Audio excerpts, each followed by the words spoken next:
Zal boshladim. Protein ichsam zararmi? Pidaras.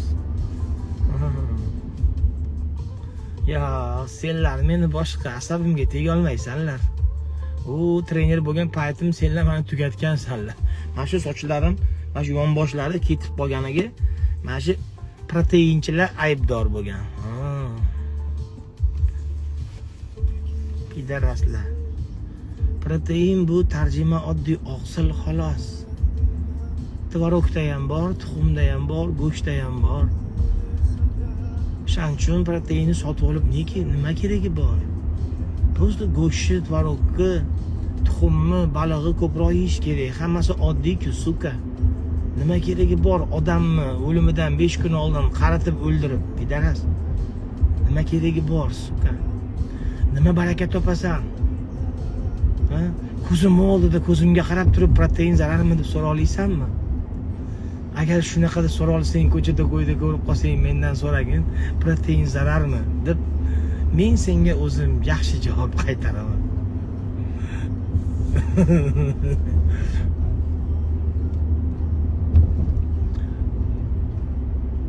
Kimda qanaqa kayfiyat? Mana biz har doim menda ham bir xil.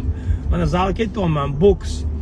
Dalbo'bga o'xshab urushaman deb qo'yganman. Qarigan chog'imda lakazat qilmoqchi bo'lganman o'zimga o'zim.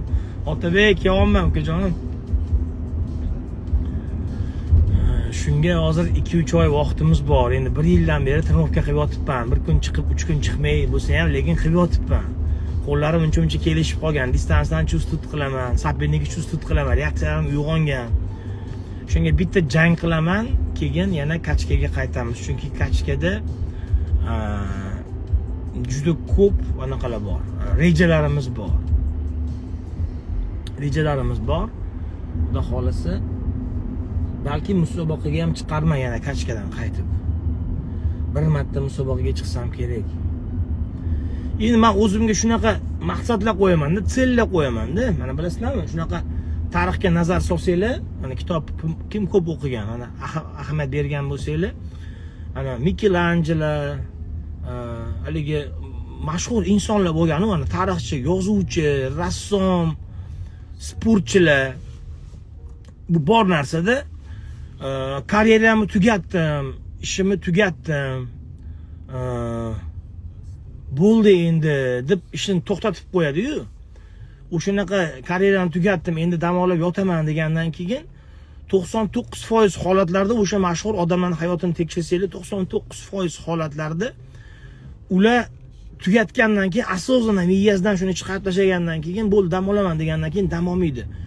Ular yo bironta kasalga yo'liqadi, yo bir falokat bo'ladi, yoki prosta uyg'onayotganda uyg'onmaydi, o'lib qoladi-da. O'shaning uchun har doim bitta katta maqsad qo'yib qo'yinglar. Bir erishib bo'lmaydigan maqsad bo'lsa ham bo'laveradi, misol uchun. O'shani qo'shni qizini Nayzangulni itaraman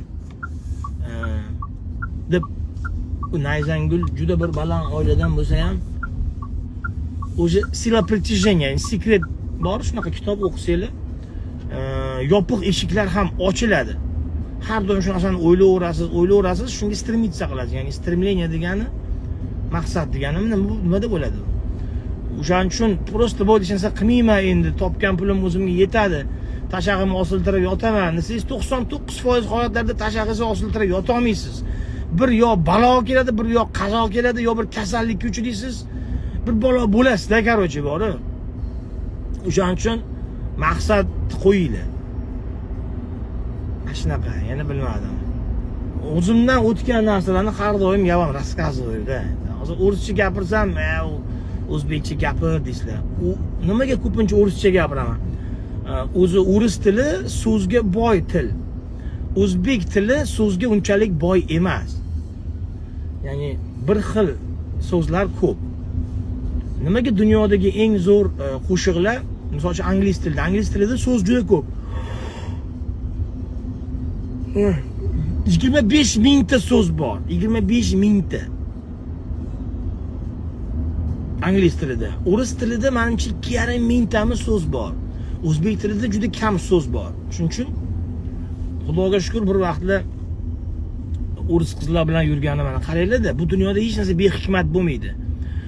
Hamma menga aytardi, shu o'ris qizlari ham bir kun badnom qiladi, shu tatar qizlari ham bir kun xor qiladi. To'g'ri, unaqa ham bo'ldi. Lekin bir yomonlikni, bir yaxshi tomoni bor. O'sha payt agar ruskiy yezikni bilmaganimda, o'sha o'ris qiz yoki o'sha Katyusha, Nadyusha, Lika, Lera yoki o'sha Natashka, Lizalar bilan yurmaganimda, gaplashib, o'pishib, qiqishib, men o'rischa so'zlarni yodlamagan bo'lardim. Ya'ni ruskiy yezikni bilmagan bo'lardim. Ruskiy yezikni bilmaganimda esa hamma ma'lumotlarni YouTube'dan o'g'irlab, o'rischani ko'rib, Google'dan o'sha payt ma'lumotlarni yig'ib, kachok bo'lmagan bo'lardim-da. Qaranglar-da, hamma narsa bir-biriga chambarchas bog'liqda bu hayotda. Aytaman-ku bitta kinoyimda. Все случайности не случайны. Barcha tasodiflar aslida tasodif emas. Bu dunyoda hech narsa biron sababsiz ro'y bermaydi. Mana o'sha payt o'ris qizlar bilan yurganim to'g'ri yomon. Lekin buni bir yaxshi tomoni. Yaxshi tomoni ruskiy yezikni o'rganganman. Undan keyin mana polni ruskiy kinolar, seriallar 11 yil disk ishlab chiqarganman, pirat bo'lganman.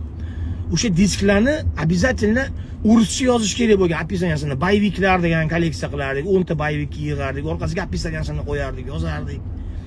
Disk ustiga ma'lumotlarni o'rischada yozardik. Shuni hammasini Photoshopda o'zim yasirdim. Qaranglar-da. Va undan keyin mana kachok olamiga kirib keldim. Kachkada hamma ma'lumotlar biza paytda mana 29 yoshimda kachkani boshlagan bo'lsam, bundan 11 yil oldin. 11 yil oldin hozirgidaqa kachokchalar yo'q edi, o'zbekcha ma'lumot. Ey, mana protein, mana men bu bitsevskiy ishlayman, men aqlli, hozir chiqib ketgan hammasi через один motivator biladi. O'zi biladi 5 yil ukolni tiqib ishib olgan jalab, umrda yeydi bular chiqib olib turib. Umrda yeb boradi bular. Ey, как будто bu dunyoda faqat kachok odamda, qolgan sportga bormagan bolalar odam emas deb bular miyasi shunaqa. O'zi kachokli kibrli bo'ladi. Men o'zim ham bir vaqtlar kachok bo'lganman, bu kachokli kibrli bo'ladi. Bular 4 ta 5 ta testosteronni tiqadida, bitta erkakda 4 ta 5 ta testosteronni kuchi bo'lgandan keyin u testosteron unga uverенность beradi. Ya'ni u uverenliroq bo'lib gaplashadi odamlar bilan. Xayolida u xuddi narkoman bilan gaplashganmisizlar? Koks hidlaydi-yu, kokain.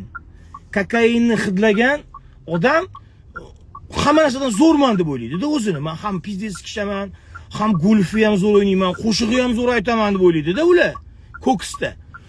Butun dunyoni men vlastiliniman deb o'ylayman, qirolman deydi. Men eng zo'r kopya tepaman deb o'ylaydi-da. Kachoklar ham testosteronni kuchida 4 ta 5 ta erkakning kuchi qonida aylanib yurgandan keyin xayolida huzur solishadi. O'zini o'zi sevishni boshlaydi. Oynani oldidan просто так o'tib keta olmaydi. Bundoq mamalarini qarab qo'yadi. Bir vaqt o'zim ham shunaqa bo'lganman. Bundoq bir bichsini qarab qo'yadi jalab. Ozgina qorin solgan yoki ozg'iroq, ko'rimsizroq yoki zalga bormaydigan bolalarga ozgina bizda komediya bilan qaraydi. Endi hammasi emas, lekin 99%. 99% va kachoklarda shunaqa bir tushuncha borki, katta ehtimol bilan, albatta hammasi emas, 90-95% nimaga kachok yo'lini tanlaydi? 5% shu sportga qiziqqandan bo'lsa, 90-95% psixologiyasi ular oldin qo'rqoq bo'lgan bo'ladi. Ya'ni urushdan qo'rqadi, zarbadan qo'rqoq bo'ladi-da, maktabda ham balki kalta yeb yurgan bo'ladi-da, endi hammasi emas, 90%lari. Va u govdasi bilan qo'rqitmoqchi bo'ldi. Bu yerda ham tonka psixologiya bor-da, tushunyapsizlarmi? Lekin shu 50-60 kilolik bayet yoki barets yoki boksyor kelib turib, bitta udar bilan uxlatib qo'yishini na подсознательном уровне biladi, ya'ni o'sha miyasi on ostir tushunadi, shu jalab kim bilandir sxvatka bo'lib qolsa, uxlab qolishini ham biladi-yu, lekin haligi tanasidagi 4 ta 5 ta erkakning testosteroni unga unaqa qilmaydi. Короче, men bizdesman deydi-da.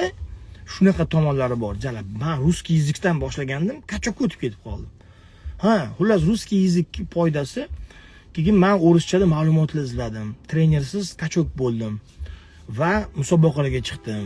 Bir yutdim, bir yutqizdim. 70 kiloda yutdim, oltin medal, 75 kiloda yutdim.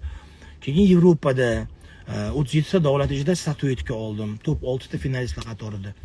Shunaqa bir qiziq voqealarga o'ris tilini o'rganib, kachok bo'lib, undan chiqib mana hozir krug общениямda ham ruskiy yezikda ishlarim ko'p bitadi. Shuning uchun ora-orada o'rischa gapirsam yana